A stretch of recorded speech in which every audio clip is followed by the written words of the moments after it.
Пашуць адказы на хвалючыя пытанні ад памочніка прэзідэнта і па магчымасці вырашыць існуючыя праблемы, спадзяючыся і на адміністрацыйны рэсурс, адна з галоўных мэт, з якой прыходзяць на такія прыёмы людзі.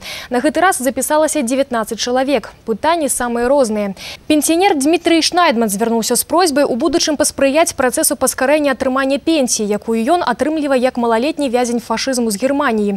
Яго не задавальняюць тэрміны, прыходзіцца чакаць некалькі месяцаў. Калі ж гаварыць аб умоўным рэйтынгу праблемных пытанняў, з якімі людзі прыйшлі на гэты прыём, то на першым месцы былі пенсіённыя праблемы, потым працаўладкаванне, зямельныя спрэчкі, атрыманне субсідый на будаўніцтва жылля і медыцынскае забеспячэнне. Большасць з іх, як паказвае практыка, магла бы быць вырашана і на мясцовым узроўні. А некаторыя людзі прыходзяць на такія прыёмы не першы раз, у надзеі вырашыць пытанні так, як трэба ім, а не як прапаноўваюць адпаведныя інстанцыі. Такія прыёмы па асабістых пытаннях памочнік прэзідэнта Беларусі па Брэскай вобласці Васіль Герасімаў праводзіць рэгулярна 3-4 разы ў квартал.